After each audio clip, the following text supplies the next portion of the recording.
All right, welcome. Today we're going to jump right in and deconstruct a really fundamental concept in taxation, something that's absolutely crucial for understanding corporate ownership, the rule of affiliated persons. We're going to break down who qualifies, why it even matters, and exactly how these relationships are assessed. So think of this explainer as a clear academic journey. We're going to start with the foundational definitions, the real building blocks, and then we'll progressively move up to the kind of complex, real-world scenarios that you're very likely to encounter in practice. And here's our roadmap for today. We'll start with the absolute basics. What does affiliation even mean? Then, we'll look at how it applies to individuals and corporations. From there, we'll scale up to affiliated groups before we put it all together in a pretty complex case study that will really test our understanding of these rules. Okay, let's dive right into this. To get started, we need a very precise definition, because this really is the foundation for everything else that's going to follow. So at its very core, this rule creates a tight link. Think of it as connecting an individual, their spouse, and any corporation that either one of them controls. It's like a small, tightly knit unit in the eyes of the tax law.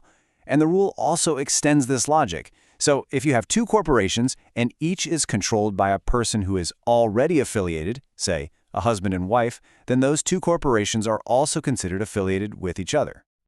Now, it's really important to understand where this rule fits in the bigger picture. Affiliation is a specific, you could say, black and white legal definition. It's a small piece of a much broader and, frankly, grayer concept called not at arm's length. You see, whether two people are not at arm's length can be a judgment call, a question of fact based on the circumstances. But affiliation? That's not a judgment call. It's a question of law. Either the legal conditions are met or they aren't. Simple as that. This table here gives you a sense of that broader, not at arm's length world. The tax code just automatically assumes that people in these close relationships, connected by blood, by marriage, or by adoption, might not always act independently. Now, our focus today, affiliation, is much narrower than all this. But this helps explain the underlying principle, which is that tax authorities pay very close attention whenever closely connected parties are doing business with each other. Okay, so let's move to our first building block. Let's see how this affiliation rule applies at its most fundamental level, between two individuals. What's really interesting here is just how simple it is. Look at case 1. Individual A is unmarried. As a result, A is not affiliated with any other individual, period. But in case 2, the second that A marries C, the law automatically creates an affiliated relationship between them. The trigger is that simple: marriage. And this quote really gets to the heart of it. This direct, legally defined link between spouses is the foundational connection in all the affiliated persons rules. Everything else we're about to discuss, things like corporate control, group ownership, it all builds on top of this one primary relationship. All right, so now that we've got that simple individual-to-individual link established, let's bring a corporation into the mix and see how that relationship gets extended.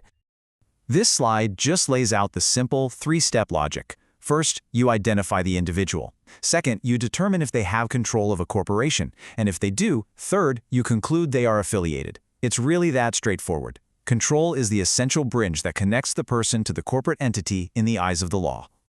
So the crucial point here is that A's complete 100% ownership means there's just no ambiguity, no question about it. A clearly controls A Limited, and because of that, A and A Limited are affiliated. This clarity is exactly what the rule is designed to capture. It removes any need for subjective judgment, at least in a clear-cut case like this. So let's move on to a more complex scenario. Let's see how this whole concept builds when control isn't held by just a single person, but by a group of people. So, consider this very common business structure. We've got a corporation, ABC Limited, and the ownership is split three ways between individuals A, B, and C. The big question is, who is affiliated with the company? As this chart shows, the ownership is perfectly divided. Each person holds just a third of the shares, so no single individual has a controlling interest. On their own, none of them, not A, not B, not C, controls ABC Limited. Now, before we go any further, let's be really clear about a critical detail. In this initial setup, let's just assume B and C are maybe business partners, or perhaps they're siblings. Since they are not spouses, they are not directly affiliated with each other. This is a crucial point for what's about to come next. Okay, now watch what happens when we change just one simple fact. Let's assume B and C are married. Because they are spouses, they are automatically affiliated with each other, and they form what we call an affiliated group. Now, individually, neither of them controls the company. But together, their combined ownership is almost 67%, which is a clear controlling interest. And here's the huge consequence. Because the group now has control, ABC Limited is considered affiliated with both individual B and individual C. The entire dynamic just shifted. Okay, it's time to bring all these pieces together. We're going to analyze the full picture from our example and then introduce a final critical layer of complexity. So we've established that the affiliated group of B and C is affiliated with ABC Limited. But what about individual A, our third shareholder? Does an affiliated relationship exist there? Well, based on everything we've covered so far, the answer seems pretty straightforward, right?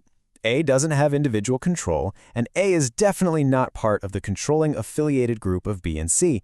So if we look purely at the voting shares, the conclusion is that A is not affiliated with ABC Limited. But it's not always that simple.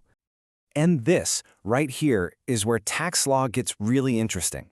The analysis of control doesn't always stop with who owns the voting shares on paper. There's one final, crucial nuance that we absolutely need to consider. And it's this concept of de facto control, which literally means control in fact. This legal doctrine forces us to look beyond the shareholder list and ask a deeper question. Who truly directs the mind and management of the corporation? It's not just about votes, it's about influence. It really asks, where does the real power lie? You see, this single clause is a total game changer. Our initial, simple conclusion that A is not affiliated is suddenly conditional. We can't just look at the shares anymore, we have to dig much deeper into the actual facts and circumstances of A's relationship with the company. And this is the ultimate question we'll leave you with. What kind of non-voting influence could actually give A this de facto control? I mean, could it be a massive loan that makes the company completely dependent on A? Maybe it's a critical supply contract that only A can provide. Or perhaps it's a powerful family relationship that allows A to influence the board of directors behind the scenes. Answering these kinds of questions is what separates a basic understanding from a professional one.